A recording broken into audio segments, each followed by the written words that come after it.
Welcome. I'm Glenn Anderson with the Olympia Fellowship of Reconciliation. For more than 26 years, this TV series has explored a wide variety of issues that relate to peace, social and economic justice, and nonviolent social change.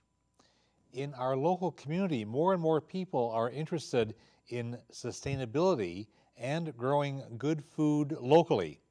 Many more people here are growing food for themselves and helping other people grow food. Our May 2013 TV program is all about creating a sustainable local food system. Three knowledgeable guests with interesting firsthand experience will teach us a lot, and I'm happy to welcome them now. T.J. Johnson is a former Olympia City Council member, organizer of the October 2011 Food Summit, and a vigorous participant in the local food movement.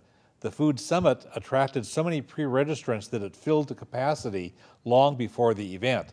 And the Food Summit brought local people together and moved towards solutions. Good to have you here, TJ. Thanks, Glenn. David Copley is the Kitchen Garden Project Coordinator for Garden Raised Bounty, GRUB, which helps our entire community, especially young people and especially lower income people, to grow their own food. GRUB has an excellent reputation in our community. David's own background with food is long and varied, ranging from farm labor to produce purchaser at a grocery store and a whole lot more. David, good to have you here. Thanks, it's good to be out. And Celeste Wade used GRUB's services about 8 or 9 years ago to help her start growing food for her own family. And now she raises a lot more food and operates a community-supported agriculture called Crosstown Farms. Celeste's enthusiasm is an inspiration, and she continues to reach out to people to build the movement for growing more food locally. Celeste, good to have you here. Thank you.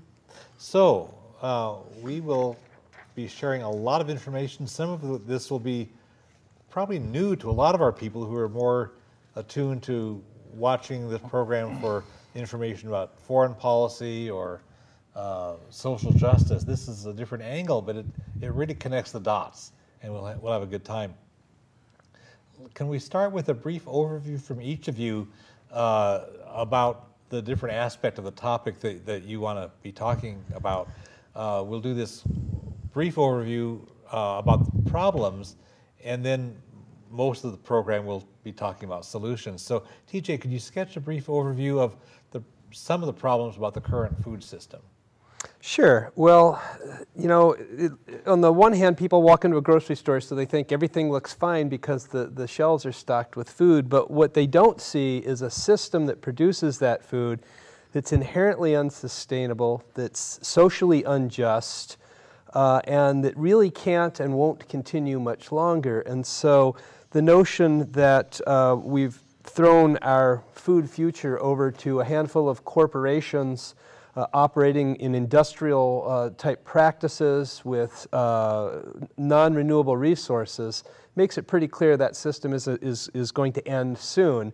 And so what we're all about at Sustainable South Sound is to try to figure out ways that we can ease our community into a different model of agriculture, a different model of self-sufficiency and empowerment when it comes to food, and that involves growing your own, community gardens, community support agriculture, policy changes, a whole gamut of things that help us reclaim control as a community about our food future. Okay, and then we'll be looking at those kinds of specifics as we move through the hour, and this will be a lot of fun.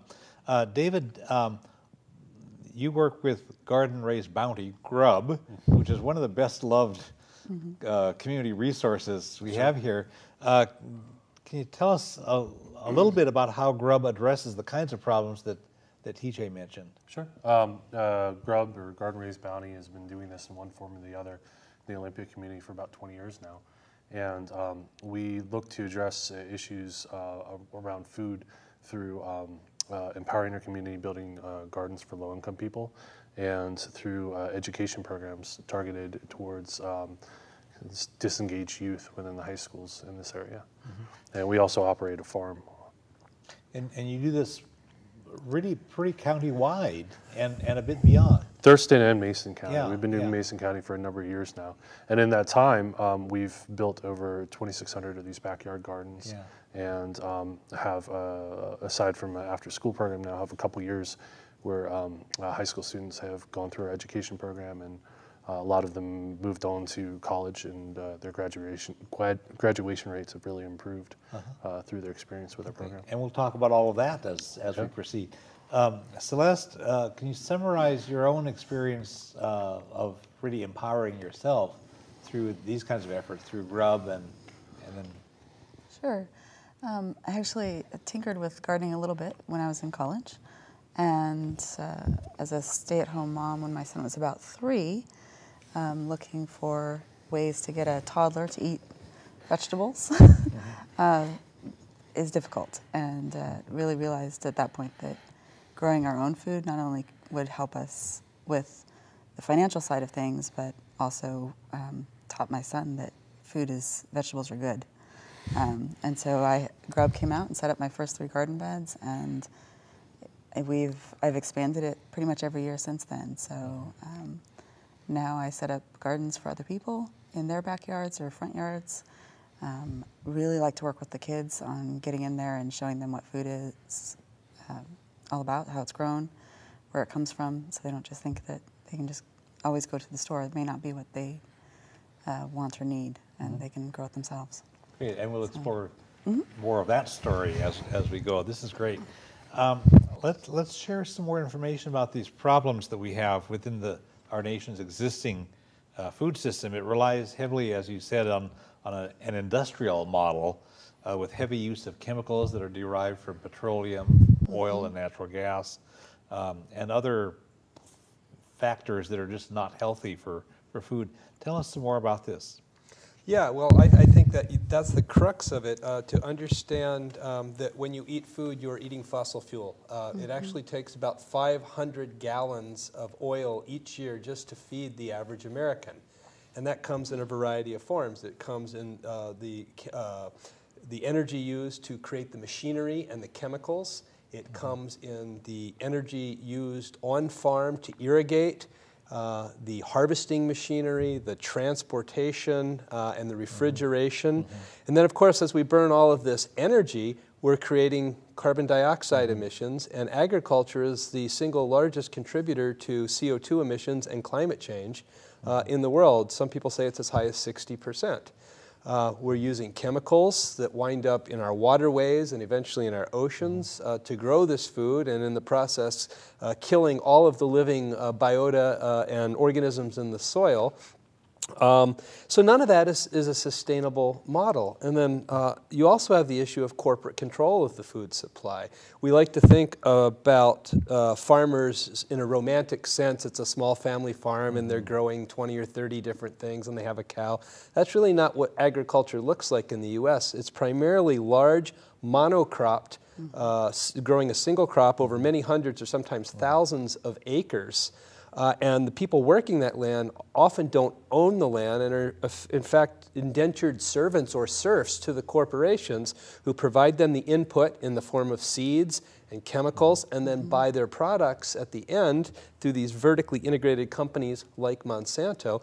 So farmers actually only get about 19 cents out of every dollar that is spent on a food purchase. All the rest of that goes to the people in the middle, the corporations that control the middle of the system between the consumer and the producer. So there's so many reasons from an environmental and a social justice standpoint that industrial model doesn't make sense, that we need to be looking for alternatives like we're talking about here this evening. Well, and even like the monoculture, when you grow one crop over many acres, and you do that over and over again, you're not replenishing the soil like the old family farm would do, where okay, I've got beets in here now, and then next year it'll be something else, and then it'll be something else, and then you take the fertilizer from the animals, you just move it over here and enrich the soil, so you've got more of a system in the old traditional way, and that's gone, and so they deplete the soil, and, absolutely, and then they replenish it with fertilizers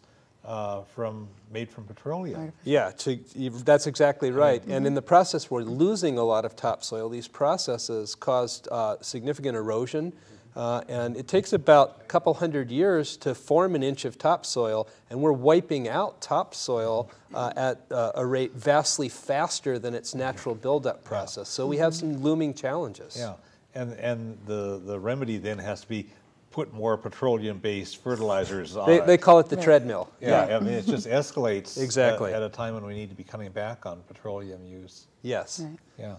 The dysfunctional food system has some other aspects too, and you've mentioned like the corporate control and these giant agribusiness corporations, and then there's the transportation. So we don't even have the local food. I mean, you folks are all involved with local food, Right. but I keep reading that the average item of food travels 1,500 miles from the farm to your kitchen. Yeah, that's right. And so there's that distance between the producer and the consumer involves a lot of energy. It also involves oftentimes exploitation of the workers who are producing the food, but the consumers, we don't see that. We see the food in the grocery store, and we don't have a lens to look back and see the whole process of environmental and human exploitation that created that food getting into our grocery store. That the airplanes were spraying pesticides while the farmers were in the fields. Absolutely, and the then farmers are working with no wages, low wages, no benefits, no health care, no security in their jobs. And all of that is not sustainable either. Absolutely. Because you can't have a society persist when it's that stratified and that unjust. Yes, yeah. So, the solution would seem to be, let's get more local, which is what we're talking about. Let's get more organic. Tell us, anybody, about some of the solutions. How would the kinds of things you're working on be remedies to the system that TJ is telling us about? If I can jump in, Please. one of the problems on a smaller scale to what TJ was just saying is that, even for small farmers like myself that are trying to do things locally, there's several small farms that are trying to start up in Olympia, Lacey. But even for smaller farmers, a lot of times it's easier for us to take our product somewhere else, like to Seattle, to Portland, because there's more of a market there, and the regulations are easier to deal with. For me being in Lacey as my primary base, the regulations are a little tighter than they are in Olympia. So it's easier for me, even if I'm growing food in Lacey right now, to take it to Olympia to sell it, just because of the rules and regulations. So somehow working with the city governments or the county governments like TJ's doing to loosen those things up so that we can sell our product locally so we don't have to transport it so far would really help cut back on that. Yeah. And we'll talk about that later, but that's like really local when you talk about Lacey as opposed to Olympia, Right. let alone bringing things up here from California or Florida or whatnot. But if I could, Glenn, just want to point out that a couple of years ago, the United Nations looked at the future of food and figured out how we're going to feed 9.5 billion people on the planet by the middle of the century. And their conclusion was the only way we can do it is through small, diversified, ecological-based farms that are growing food and growing that food for people in that area. So the notion that you need these big corporations to feed the world, it's exactly the opposite, according to the United Nations, and everybody's looked at it. You need small farms like what Celeste is doing, what Grub's doing. You need community gardens. You need these things that work in concert with the environment within a context of community if we're going to feed ourselves in the future. Right. But those giant corporations spend millions on advertising because it benefits Of course. Right. And there's also, there's a cultural component to this. You talk about eating locally, and if you really want people to embrace that, there has to be a certain amount of education and celebration around it, because you're not going to have a tomato in December eating locally. And I think we have really grown to have a different set of values around our food. And you look at all the traditional annual festivals, apple festivals, cherry blossom festivals, a lot of food-based ones in particular. To a lot of folks, I think they've lost their meaning. And there's something about if you've gone through a winter really trying to eat locally and regionally, when that diversity of food comes back, there really is a reason for celebration. And I think that's a part of Grub. Part of what we're trying to do is it's food, but it's also community. There's an important part of this paradigm that I think really it comes down to culture, and if there is going to be a big shift, it's something that has to be addressed. Yeah, that's right. There is something that's lost when you can get strawberries all year round, or whatnot. I mean, not that they're worth eating. Yeah, right. Lost is the flavor. Yeah, Exactly. yeah. There's a model called community supported agriculture, CSA, and tell us something about how a CSA works, community supported agriculture. Community supported agriculture really is a way for the community to support their farmers. Spring is the biggest input time for farmers. You have to get your seeds, you have to get everything started, and you've just come through this whole winter where you don't have a lot of crops going out, you don't have a lot of sales, so you don't have any income. So community supported agriculture really is people can basically buy into the farm. So they pre-purchase, so to speak, a share of the produce from the farm. So you just pay up front, and then every week you get this bounty of produce, whatever the farm has produced. Yeah, so that eases the farmer's cash flow problem. Right. So they get money up front when they need it. Exactly. And then you get to eat all summer during the long. whole season. Right, yeah. Yeah. And we have a lot of CSAs now, and it's growing. I mean, Yes. a lot of friends buy in at various places around the county, and it's local and very often organic and grown by real people. What else should we know about CSAs? I mean, from what I understand, they're one of the last lifelines of the small farmer. A lot of folks that are struggling in having access to markets, it's one of the things that has sustained and probably promoted the growth of the small organic and just general small farmer. My grandparents were farmers, come from that generation. None of my mother's generation they grow their own crops, but nobody's stuck with it as a business. It's really difficult to maintain that as a lifestyle, and unless you're buying thousands of acres and investing however much debt you can get your hands on in equipment. Right, and that's really, I think, the crux of the problem for small farmers is because we can't really, especially if you're just trying to stay with your local inputs, how do you grow a good-sized crop during the wintertime here? You can grow some greens, you can grow some different things, but without putting up greenhouses and all these other things, which is an expense, you don't have an income really until summer hits. And sometimes for us, that's pretty late in the year. So the CSA really is the staple for keeping things going through that. And you have a small CSA called Crosstown Farms. Crosstown includes like Lacey and Olympia?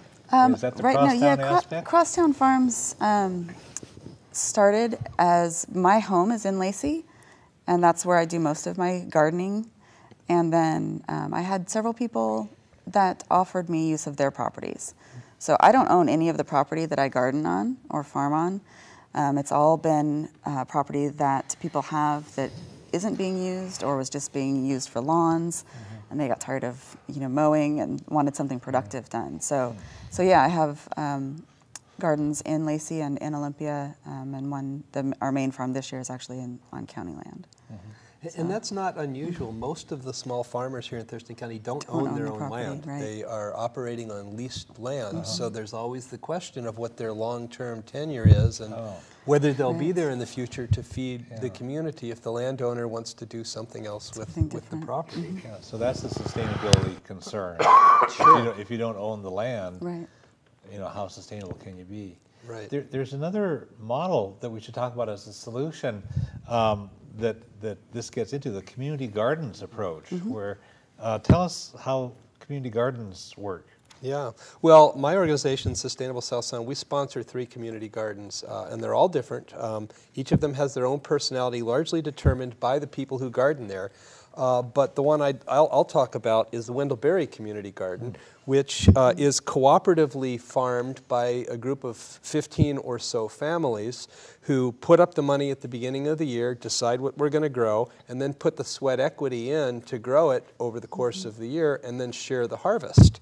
And the economics of that garden make a lot of sense because for about a little over $100 investment in the spring and 3 hours a week through the growing season, each of the shares in the garden takes home about $1,100 worth of food over the course of the season. So it's an 11-to-1 return on your investment. That's a lot better than Wall Street's doing these days, I think. Yes, and it's more honest. And in the process, you have people learning how to work in community with other people, learning about the soil, about how to grow food, and how to live a more sustainable lifestyle.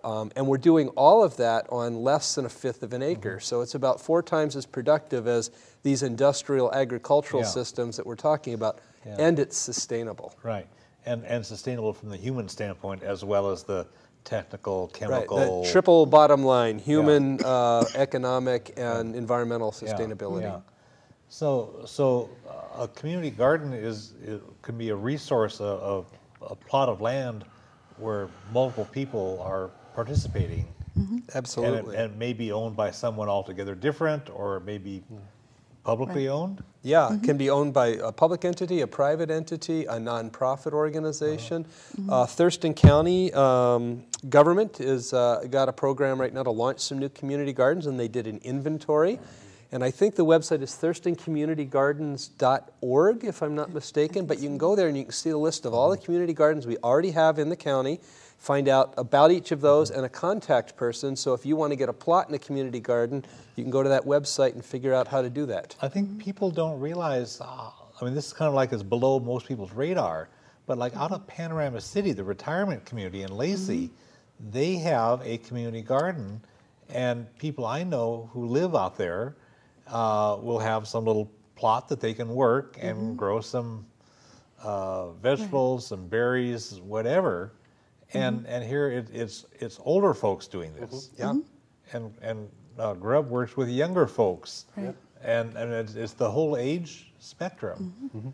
Yeah, I mean, well, actually, one of the, I believe it was St. Francis, one of the first gardens that Grub ever put in was at a senior center. And one of the other first efforts they did before Grub was Grub, back when it was Sister Holly, they had the downtown intergenerational garden. That was a big emphasis they had, was bringing together elders and youth around gardening. It's a common thing that bridges. I mean, that's the thing I love about our work and about agriculture in general, is you can bring together people from all walks of life, and everybody can talk about how their tomatoes are doing, and what what trick you have for the critters. Breaks down a lot of barriers. Yeah, breaks down a lot of barriers. Yeah. Tell us about the history of Grub. You mentioned the Sister Holly garden. Tell us the early history, the background. So it's a lot of evergreen students doing good work. It started off with 2 separate tracks back in 1993. We had a student that was, grab my cheat sheet for my history because I get nervous on TV here. Richard Doss, yeah. He was a student at Evergreen. He went down to a fella in Portland that was basically being like Johnny Appleseed, sprouting gardens for low-income folks all over the place, and he decided to bring that back to Olympia and was doing that independently of Blue Pete's and Kim Gaffey, our founders. They were doing the downtown intergenerational garden and the St. Francis community garden, and later we're doing work at our current site. The owner there was very generous with letting them farm on our land, and so he brought them this backyard garden program he was working on, and said, hey, do you guys want to take a hold of this? They had started their work in 1996. He started in 1993, 2001. They merged together, became Grub. So that's why we're an organization that kind of has a couple hats we wear, is because we're the product of two different efforts coming together. When we were preparing for the program, talking on the phone, David, you mentioned that Grub believes that every person has a place at the table. And I like that concept. Yeah. Tell us how that works. Well, what the sense of that is. The thing that I really love about Grub is, we're an organization that's been centered around agriculture. But the great thing about Grub is it doesn't stop at what we're doing. It focuses on how we're doing it. In our logo, we have a Venn diagram, building land, building community, and building self. In the center is Grub. And that's really the great thing is there's a lot of energy around intentional communication and coming to people where they are. So when we're building backyard gardens, we'll build it whether you're a landowner or a renter, as long as you're a person financially that is in need. We vary the way we configure the gardens. So, for example, last year there was a woman that we built a garden for years ago. We came out and stacked her gardens higher because now she has mobility issues and she could take her little scooter, little rascal guy right out in the backyard and garden right from there. And so we have a lot of oppression workshops and just all sorts of multicultural values that we integrate in the work that we do. Yeah, and a great diversity. When you have the young folks, it's lots of young folks and all different kinds, and so a lot is getting along with each other. I throw around we a lot, and it's a very big we. That we is full-time staff who are coming from different walks of life, and interns and volunteers and students and different members from our community. And you have folks that are retired and folks that are in high school and folks that donate tens of thousands of dollars and folks that just got a garden because they need that extra help to get the bed in the soil.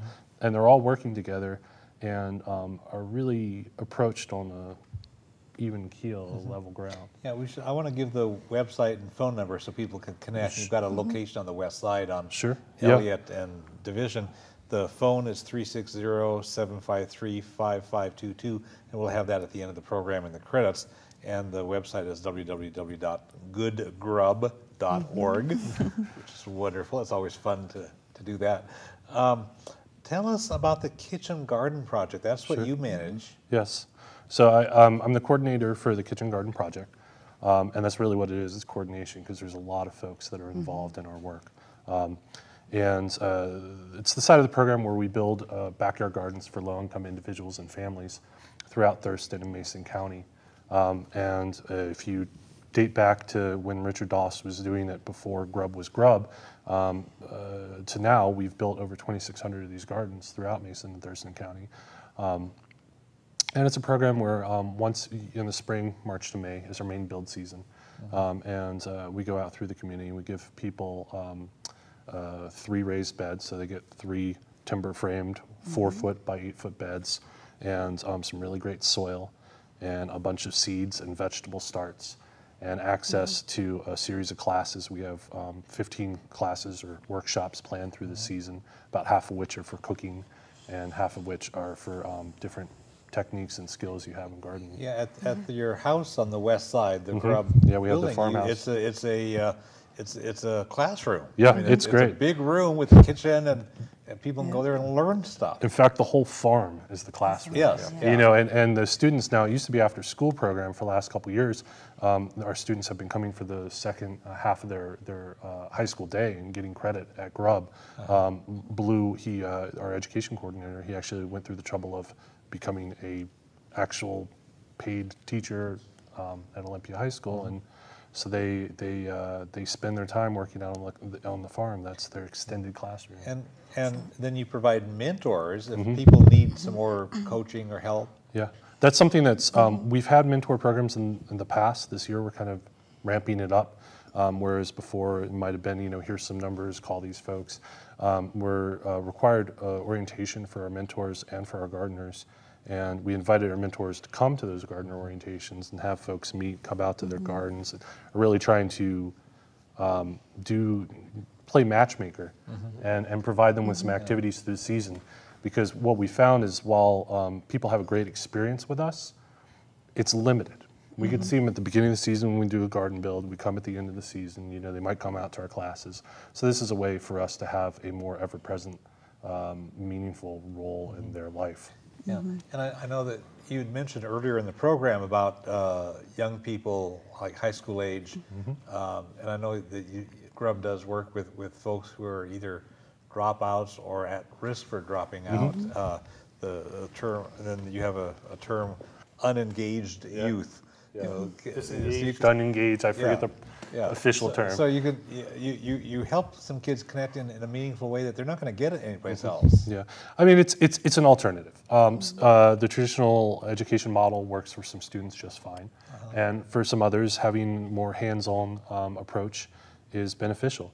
And it's really great. I was hired last May, so this academic year has been my first year to see the youth really blossom through this experience. I could see them last year at the end of the year when they were all, you know, really cohesive and had this positive energy.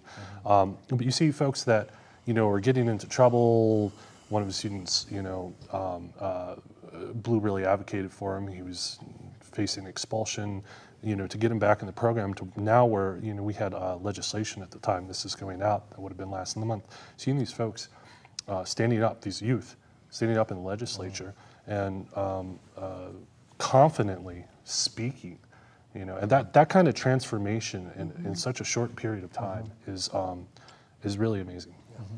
So you're referring to the House Bill 1276 that was in the 2013 legislature that would be supporting these kinds of programs looking forward. Or Yeah, it was experimenting with seeking summertime stipends for programs such as this. Yeah, the whole social justice aspect of Grub has always been an interesting angle, and you've talked about some of this, about how you promote the fairness, and there's the economic justice because it's across income levels. And is there anything else you want to say about the social or economic justice aspect? Well, I just want to say that it's something that I think having access to food, when you talk about social justice, it's really ridiculous that living in poverty or near poverty means you can't have a healthy diet in today's day and age, in America in particular. And I think that providing backyard gardens, providing people just the opportunity, and that's all it is an opportunity that we provide. All of the work is our gardeners are doing it. All we're doing is giving them the chance to do it. And you listen at these gardener orientations. We really had a lot more chance to have a conversation with our gardeners to be, and to listen to folks struggling, knowing that they could, folks that some of them know how to grow vegetables, knowing that they could grow vegetables, that they want to grow vegetables, that they want to have this quality food in their diet and have some self-reliance, that there's just enough to keep them from doing it, and that they have to buy for themselves and their children unhealthy, inexpensive starches and fats. Right. We did a program about food issues a number of years ago here, and one of the points we made was that in a lot of cities, you don't have access to good food in the dense kinds of cities. The food islands. Food deserts. Food deserts. Yeah, Sorry. food deserts. Yeah, and I mean you can buy potato chips and crap. But you can't get a good supply of fresh vegetables. And so in those areas, especially, people need to be doing some. Well, and that's true even here in Thurston County. Ironically enough, most of our farmland is in South County, but there aren't any grocery stores that sell fresh produce, or there aren't very many in South County. So while we don't technically have a food desert according to the USDA, we have, and we know this because we've done some research on it, we do have pockets of people in this community that don't have vehicles, aren't on a bus slide, can't regularly access healthy food. Well, Celeste, let's talk some more about your experience, because you were somebody who really got a big boost from the Grub participation like 8 or 9 years ago. Tell us some more about the story about how you began.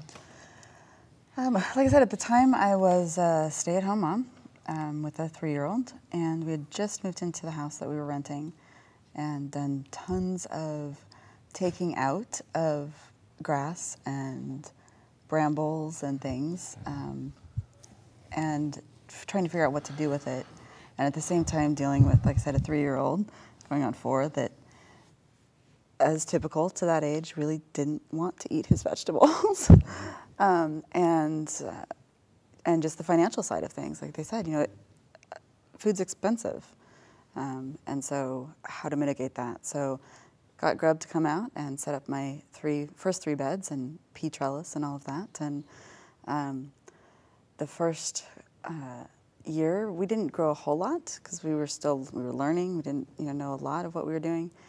The second summer, we would frequently lose our child in the tomato trees that were growing out there.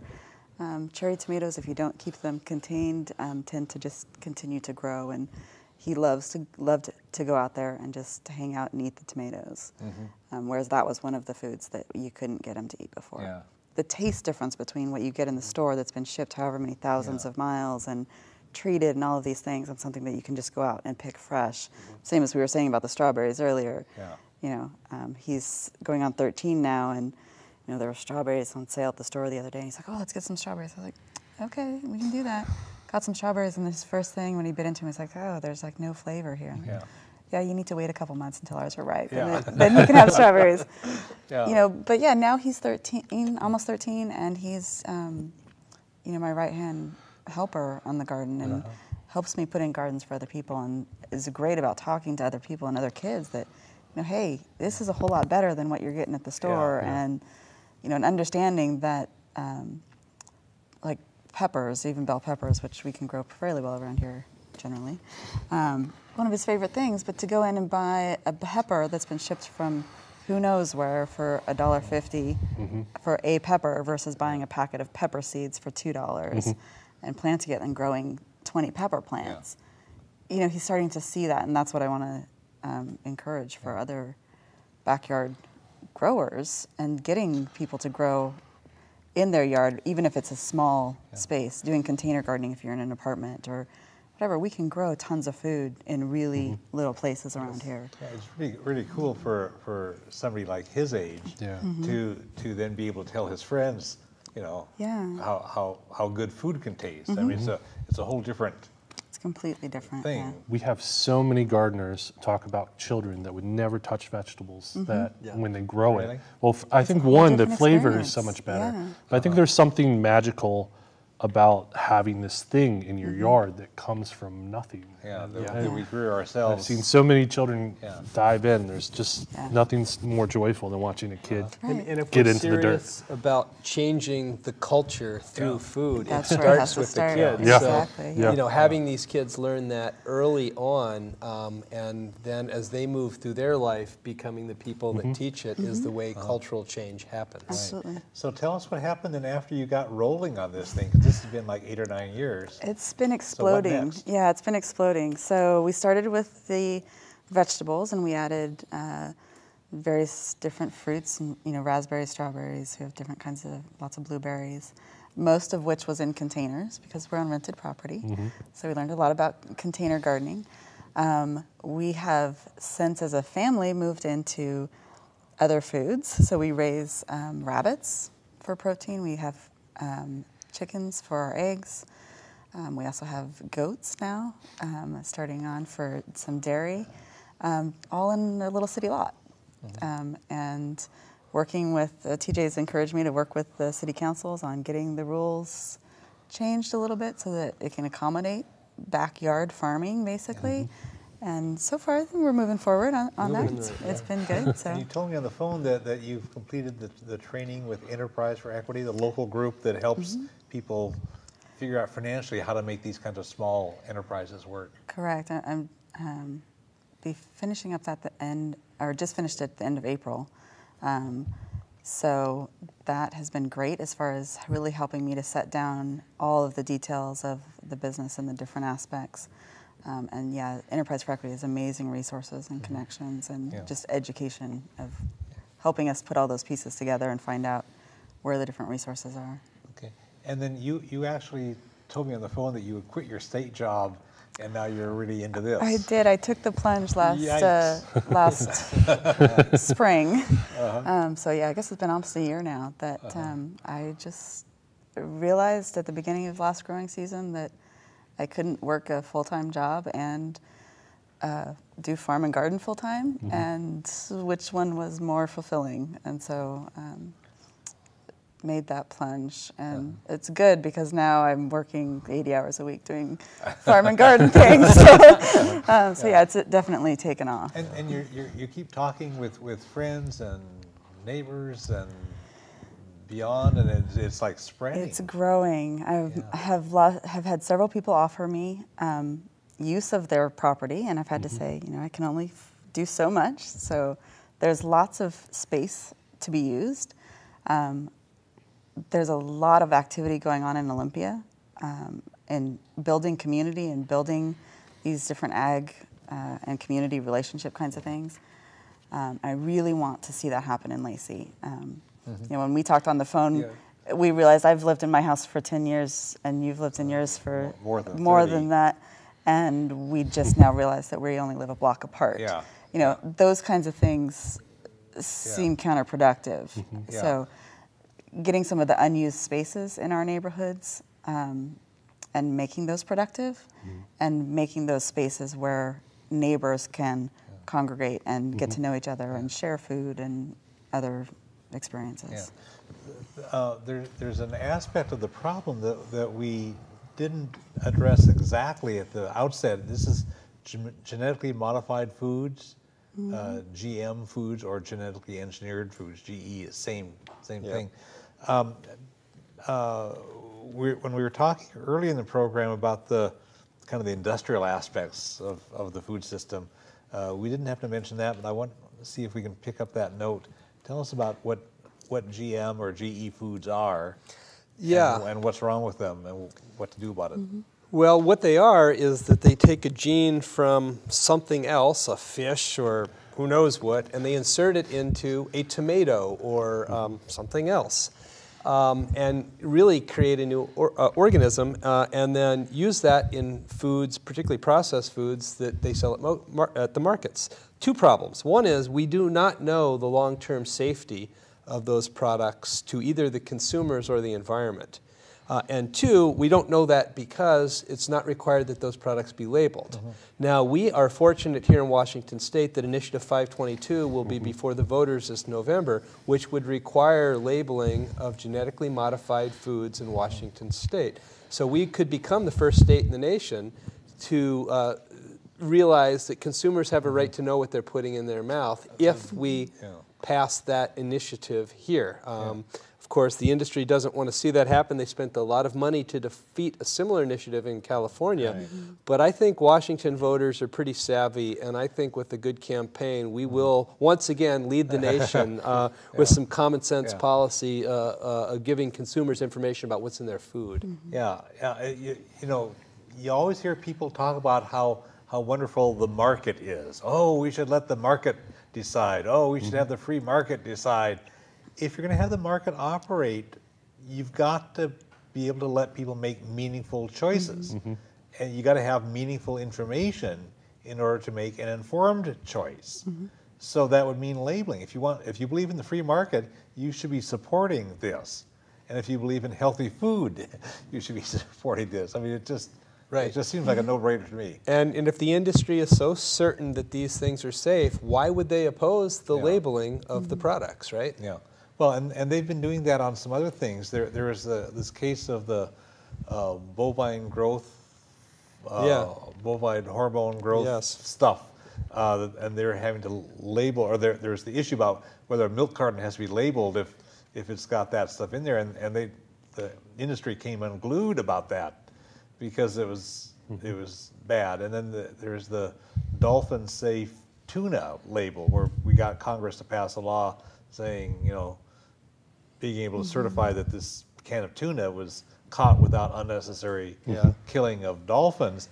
And Mexico, which has a dolphin, or has a tuna fishing industry that was not being careful to protect from killing dolphins, complained to the World Trade Organization, That's the right. WTO, and the WTO ruled in favor of Mexico's tuna fishing industry and overruled that. And I checked a can of tuna at home, and the label's still there, so I don't know if They have a certain number of years to phase out the labeling, yeah. is my understanding. But so here's the thing where the public got Congress. I mean, Congress, the most backward of institutions, or nearly the most backward institution on the planet, was able to pass this thing, and here the WTO overruled it, so that the consumers won't have a meaningful label to make an informed choice about. Well, these are precisely the sorts of things that are driving more and more people to want to know their farmer, and that are they're driving people to want to buy CSA shares, Yeah. or to go to the farmer's market, or to sign up at a community garden, Yeah. because they want to know where their food's coming from. It's that stuff and the abuse by Monsanto, Sure. the genetically modified foods.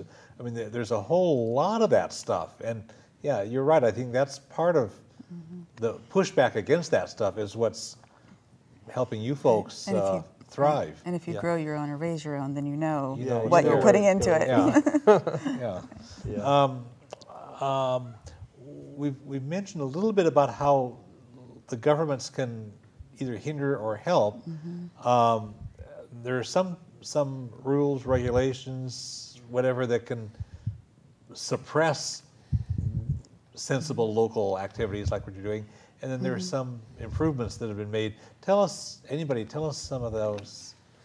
Well, been happening? in terms of the improvements, we've had some real success here in Thurston County. Since 2011, all three of our big cities, Lacey, Olympia, Tumwater, have adopted new urban agriculture ordinances that make it easier for people to grow food in the urban areas, and not just grow it, but also to be able to sell it to their neighbors and the other people in the neighborhood and their friends. It allows you to now keep animals like chickens and goats, like Celeste is doing, and rabbits, so that you can really have almost diversified farms in small city spaces. So that's been great policy that has been pushed by a whole lot of citizens in the community, largely coming out of the Food Summit a couple of years ago. But we have elected officials that have embraced that. And at the county level, we have county commissioners that have been very aggressive in trying to preserve farmland, which is a huge issue for us. We've lost a lot of farmland in Thurston County, and the county commissioners are doing good work to try to preserve some of what we have left, so we have places to grow food in the future. Yeah. And I would say even, I'm totally behind this, the preserving the farmland on a large scale. But for me, it's still coming back to, I don't have farmland. I have my house. Yeah, I have it's my a patio. I residential have neighborhood. I have what's Yeah. there in the neighborhood. Yeah. And really encouraging people and educating people on how to grow food right there. Yeah. How much food can you grow in a 4x8 bed? Yeah. How much food can you grow in a container on your back porch or, whatever, and getting that out there. Yeah. And it's, sorry, No, go right put in ahead. as far as getting the cities and city governments involved, how much city property is sitting vacant? Yeah. How much state-owned property is sitting vacant? Could that be being used Yeah. on short-term leases or whatever, and being productive? Yeah, and in the city of Olympia, and we have some success with that because the new comprehensive plan, the draft that the city council is considering, has language in it that for the first time says that we want to use city parks and open spaces and rights of way to grow food for the community and to partner with nonprofits. And once that is established policy, I think it'll be easier to get Lacey and Tumwater and all the other ones on board so that Right. public spaces are being used to grow food for the public. Right. Yeah. David, now, if somebody is a low-income person using food stamps, does that offer some opportunities? Well, it's Can you use food stamps to get seeds or things to grow your own food? Or I believe you're able to buy starts at farmers markets, and I'm not sure on the seeds. I think you can buy seeds too. So that is helpful. I think an important aspect to also mention here is, I mean, with our program, when people are growing their own food, there is a proven decrease in need on public assistance in terms of the use of the food bank. But also, I think an important part of this conversation here is a lot of the work that is being done in these areas, advocating for and supporting agriculture in our community. And it's all being carried on the shoulders of a lot of nonprofits.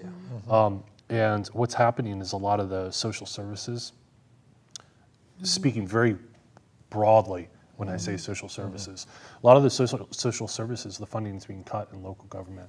And a lot of that burden is being placed, or at least being picked up, by nonprofits and community organizations. So when you talk about what government can do, it's really a question of looking at where the funding goes. And that's something to keep pressure on our legislators for.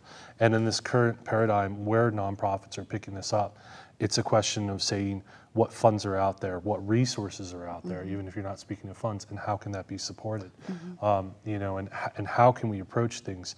Some of this is, you know, some of the parks, Grub has a history with community gardens, which the City of Olympia, one, for example, Sunrise Park in West Olympia, was originally a Grub community garden that the city was on city property. It was on the park, and the park picked up the maintenance of it.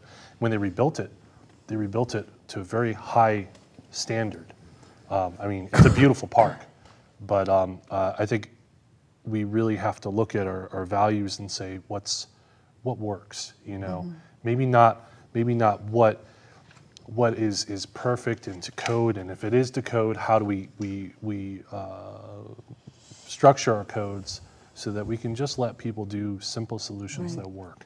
And for the folks that are providing simple solutions that work, how do we support them? You know, how, you know, through you know, we get a lot, everybody's always chasing the grants. And it's a lot of the energy that should be going towards providing solutions for our community are going to chasing the funding. And that's where government comes in. Or wading through the legal structure and what you can and can't do.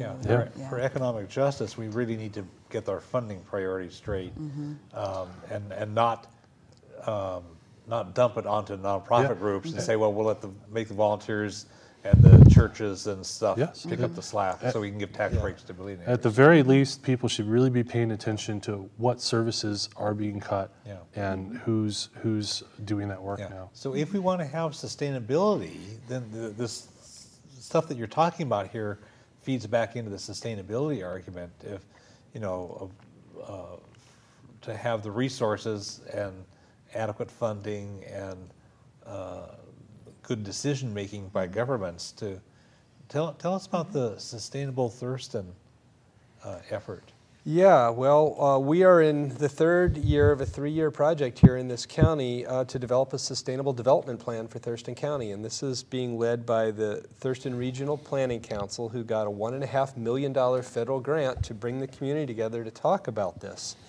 And they've had a lot of conversations and a lot of meetings, and they've looked at a whole range of things, including food, and they've come up with some scenarios for how we can grow as a community in more sustainable ways. And that's all good, but the challenge is that under all of their scenarios for sustainable development in Thurston County, we're going to lose farmland. We're going to lose anywhere from 8,000 acres to 19,000 acres of farmland. They're not offering an alternative that says, if you don't want to lose all that farmland, let's choose a different future for ourselves? The problem, Glenn, is that the underlying assumption to this whole planning exercise is that we need to plan for another 170,000 people in Thurston County by the year 2035. So if you use that as a planning assumption, we're going to lose a lot of farmland.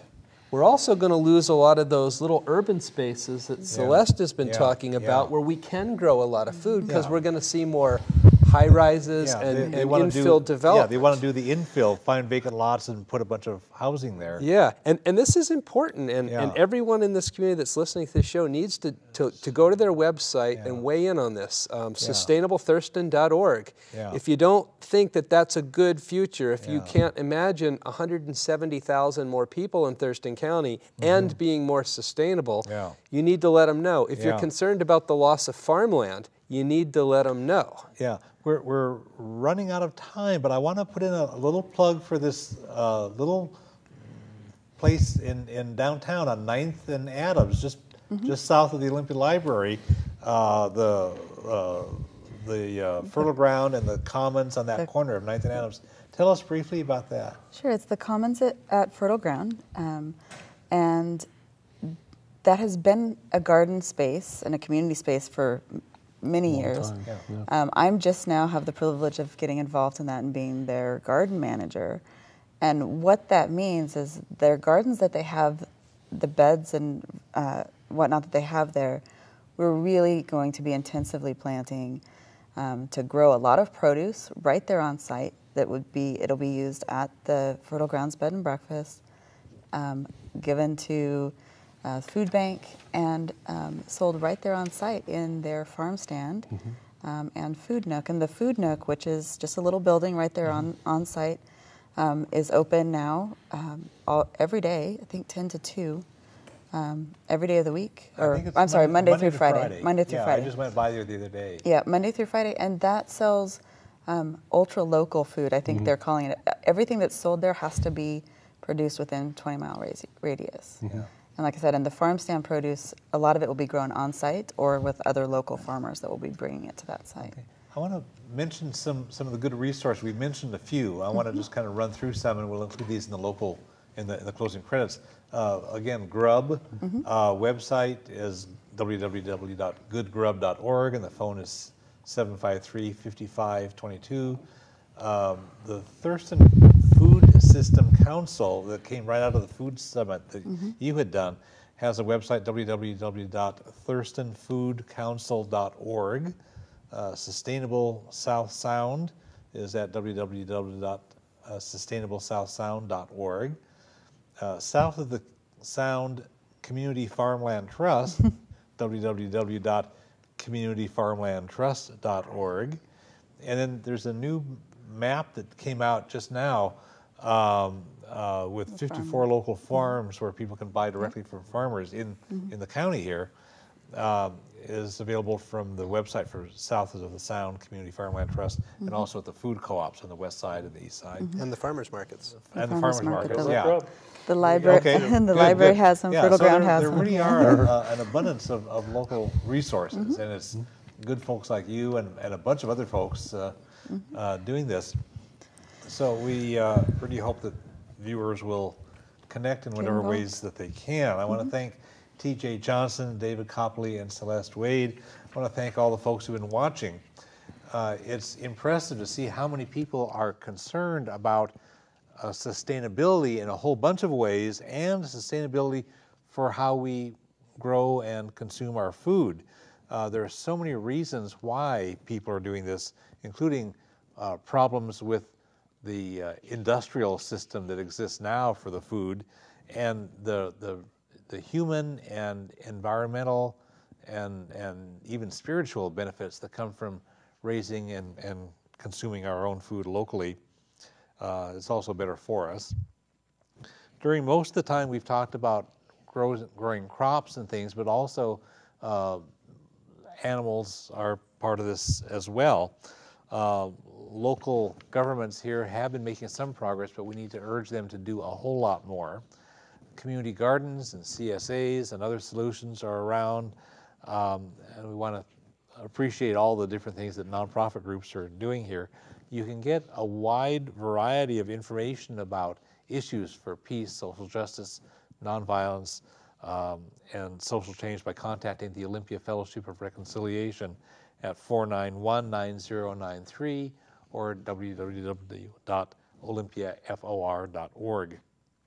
We are all one human family, and we all share one planet. We can create a better world but we all have to work at it, and the world needs what you have to offer. Thanks.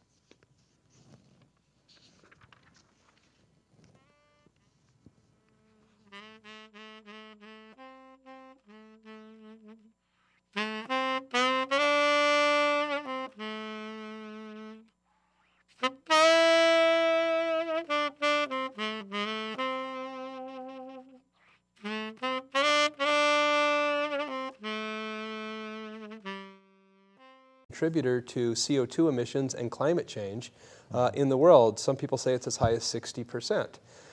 We're using chemicals that wind up in our waterways and eventually in our oceans to grow this food, and in the process killing all of the living biota and organisms in the soil. So none of that is a sustainable model. And then you also have the issue of corporate control of the food supply. We like to think about farmers in a romantic sense. It's a small family farm and they're growing 20 or 30 different things and they have a cow. That's really not what agriculture looks like in the U.S. It's primarily large, monocropped, growing a single crop over many hundreds or sometimes thousands of acres. And the people working that land often don't own the land and are, in fact, indentured servants or serfs to the corporations who provide them the input in the form of seeds and chemicals and then buy their products at the end through these vertically integrated companies like Monsanto.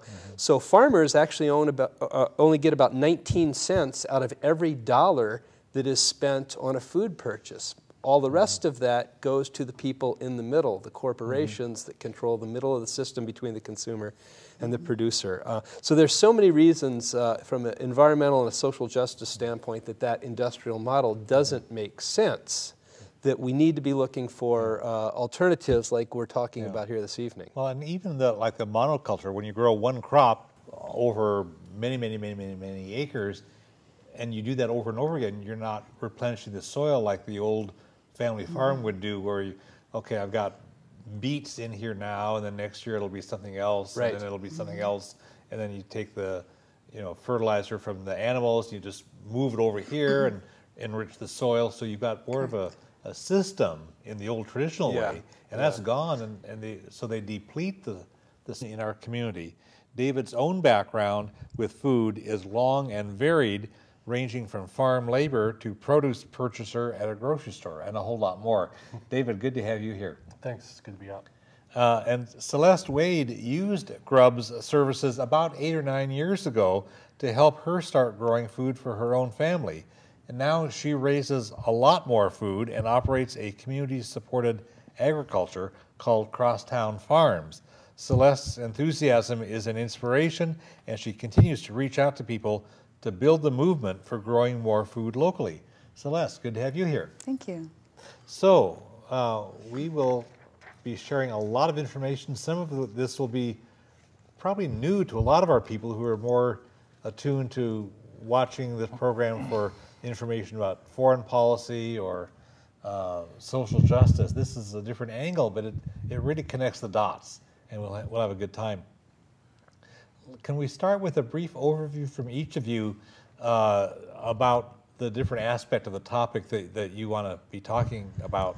We'll do this brief overview about the problems, and then most of the program will be talking about solutions. So, TJ, could you sketch a brief overview of some of the problems about the current food system? Sure. Well, on the one hand, people walk into a grocery store, so they think everything looks fine because the shelves are stocked with food. But what they don't see is a system that produces that food that's inherently unsustainable, that's socially unjust, and that really can't and won't continue much longer. And so the notion that we've thrown our food future over to a handful of corporations operating in industrial type practices with non-renewable resources makes it pretty clear that system is going to end soon. And so what we're all about at Sustainable South Sound is to try to figure out ways that we can ease our community into a different model of agriculture, a different model of self-sufficiency and empowerment when it comes to food, and that involves growing your own, community gardens, community support agriculture, policy changes, a whole gamut of things that help us reclaim control as a community about our food future. Okay, and then we'll be looking at those kinds of specifics as we move through the hour, and this will be a lot of fun.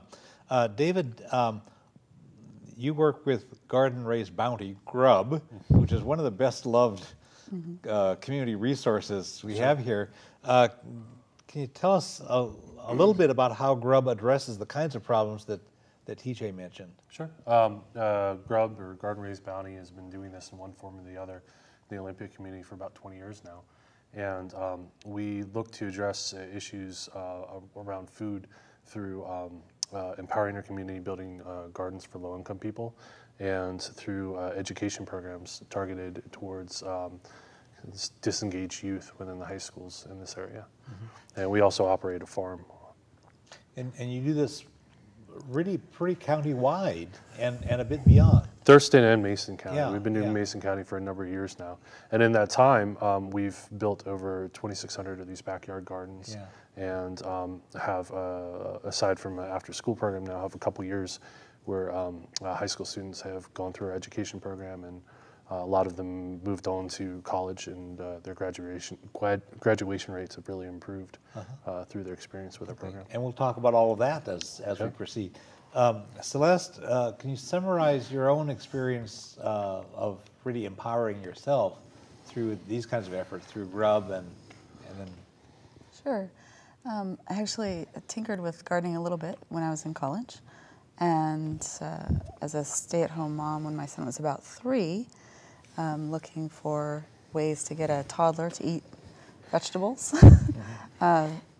is difficult. And really realized at that point that growing our own food not only would help us with the financial side of things, but also taught my son that vegetables are good. And so GRUB came out and set up my first 3 garden beds, and I've expanded it pretty much every year since then. So now I set up gardens for other people in their backyards or front yards. Really like to work with the kids on getting in there and showing them what food is all about, how it's grown, where it comes from, so they don't just think that they can just always go to the store. It may not be what they want or need, and they can grow it themselves. Great, and we'll explore more of that story as we go. This is great. Let's share some more information about these problems that we have within our nation's existing food system. It relies heavily, as you said, on an industrial model with heavy use of chemicals that are derived from petroleum, oil, and natural gas, and other factors that are just not healthy for food. Tell us some more about this. Yeah, well, I think that's the crux of it, to understand that when you eat food, you're eating fossil fuel. It actually takes about 500 gallons of oil each year just to feed the average American. And that comes in a variety of forms. It comes in the energy used to create the machinery and the chemicals. It comes in the energy used on farm to irrigate, the harvesting machinery, the transportation, and the refrigeration. And then, of course, as we burn all of this energy, we're creating carbon dioxide emissions, and agriculture is the single largest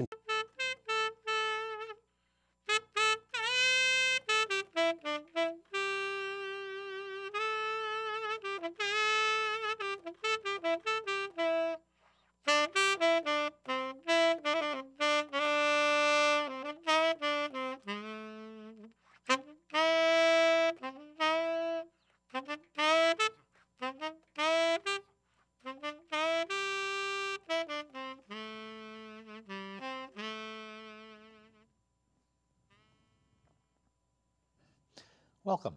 I'm Glenn Anderson with the Olympia Fellowship of Reconciliation. For more than 26 years, this TV series has explored a wide variety of issues that relate to peace, social and economic justice, and nonviolent social change.